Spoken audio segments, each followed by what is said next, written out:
Hello, everybody. Welcome back to the channel. I'm Nick Arcana, and today we're going to review 5 movies that I watched in January. Today, and they are in no particular order, so I'll let you know which ones I prefer out of these 5. Granted, these 5 are not exactly the best movies I've ever watched, but it is January, so can't really go too hard on these. But for the first one I watched this month was Terror Train 2022. A group of college kids have a Halloween party on a train with a serial killer, a remake to the 1980 Terror Train.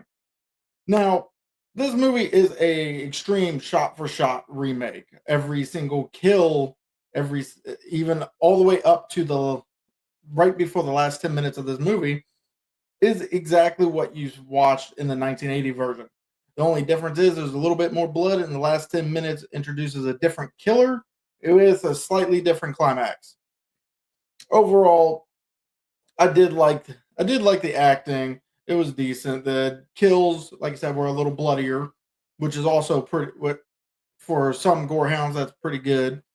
And there's a little bit more context to the opening. However, being a shot-for-shot remake, I personally do not recommend this movie if you've seen the 1980. If you're someone who doesn't want to go back and watch a 1980 movie, then I would recommend this movie. It is a decent watch. It's free on Tubi. And for my second movie, I would say is going to be Terror Train 2, which is a sequel to the 2022 version of Terror Train. It takes place a year after, and Alana and the other survivors return to the exact same train for a New Year's Eve party.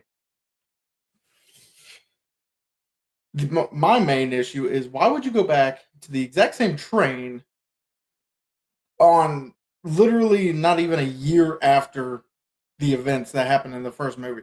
You lost your boyfriend, you lost your friends, and all of a sudden you're because your roommate says that your roommate and your therapist says it's good, you should go back to it.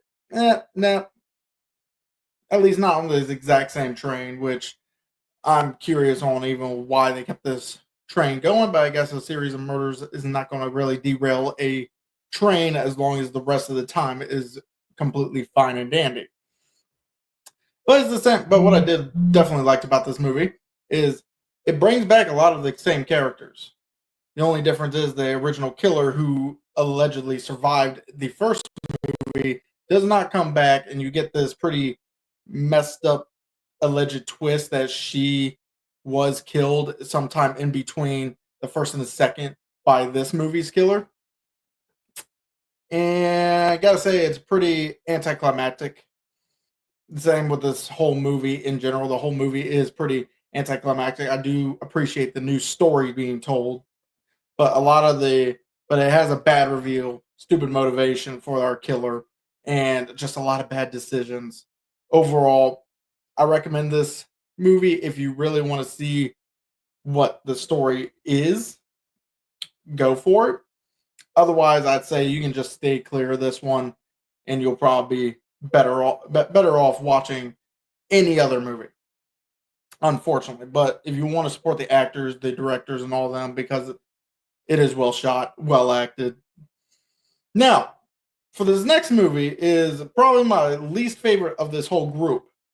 The movie is called One More Shot. A Navy SEAL squad leader has to fight a group of terrorists attacking an airport in order to protect a alleged terrorist to help prevent a bombing for the State of the Union address.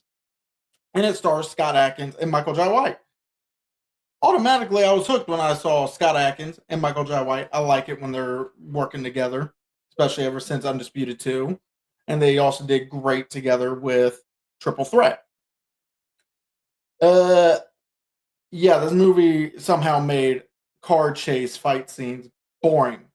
They somehow made a Michael Jai White versus Scott Adkins fight scene boring.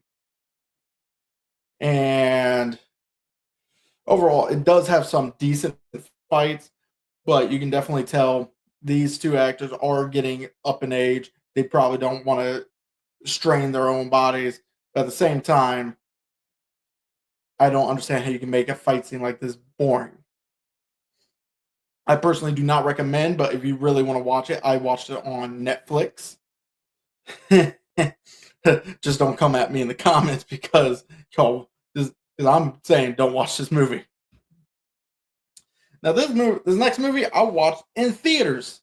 It's called The Wolfman, and the newest Wolfman movie. Sure, I probably could have made a quick, short review about it when I first watched it, because I watched it on opening weekend.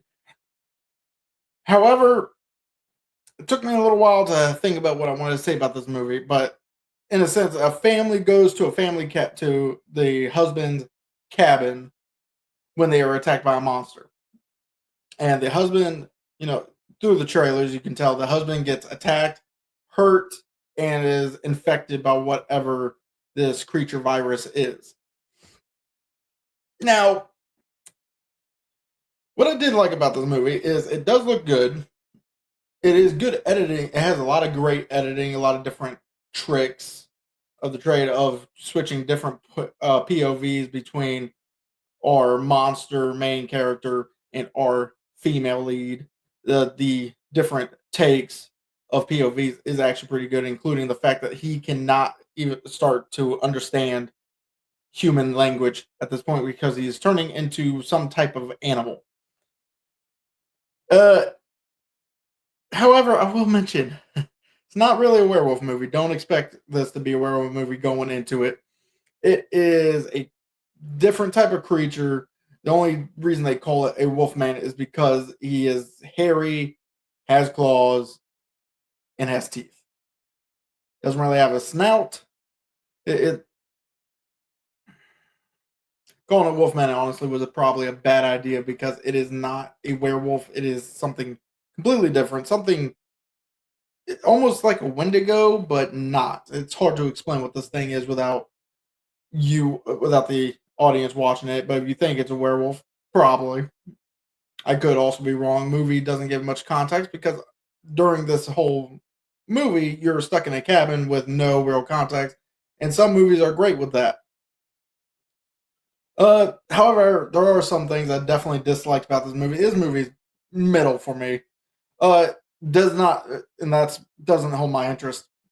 It was kind of a slog for me to get through, and I was in a theater. Usually, when you see a movie in a theater, especially with other people, I saw it with my wife. It's usually adds something to it. This time, I almost fell asleep. Honestly, it's pretty forgettable. The only reason I remember is because I looked it up right before starting this. Christopher Abbott's acting is pretty dry until he gets infected. Then it gets better. Overall, I say if you want to watch this, wait until it's streaming for free. It is middle mid. I wouldn't spend money on it in theaters. Wouldn't spend money on it Prime. Just wait until you can watch it for free. And for my final movie I watched this month was The Thicket, which is a Western thriller with Peter Dinklage and Juliette Lewis. And it's about a man whose sister gets taken by a brutal killer, so he enlists the help of a bounty hunter in order to try and get her sister back. And if you like Western thrillers, you'll most likely know how this movie goes. You got a lot of story, a lot of trying to get to our final climax. That it's definitely great acted, great scenery because of the Western vibe, and takes place in winter, so you get a lot of snow backdrops.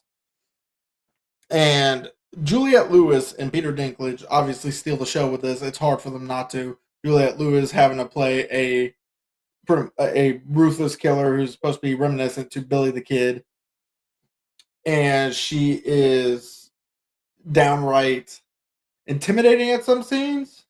And you can also feel the hurt that of her having to go through this life, because it sounds like she's been in this life for a while in this movie. And then, of course, you got Peter Dinklage. He's always great. All the side cast was great. And the action scene at the end, that was fine. That's actually probably my biggest complaint with this movie is the end with all the characters just making stupid decisions going through this final shootout with our villains. And It's just, and then a small situation between the protagonists also just came out of nowhere after hearing about Billy the Kid or Brutal Killer's backstory. Can't say Billy the Kid, she really wasn't, but reminiscent. Overall, I recommend this movie to anyone who likes westerns. It is, wouldn't say fun. It's a western. It gets depressing, and of course, if you've seen westerns, you know how it ends. It's pretty predictable, but it's still a decent watch just to throw on, enjoy. It's free on Tubi right now. At one point, you had to pay for it, but overall, out of these five movies, have y'all seen any of these? Are y'all planning on it? And if you watch One More Shot, don't blame me. Blame whoever made it. I will say it was nice to see the chick from Pitch Perfect again. The one from 1 and 2 gets pregnant in 3, doesn't come back for that one. Yeah, I don't think any of y'all know who I'm talking about. Either way, as always, y'all don't have to go home. Y'all have to not get yourself haunted dolls. Otherwise, they will stare at you as you record or play games or whatever it is you do in your computer room. Peace.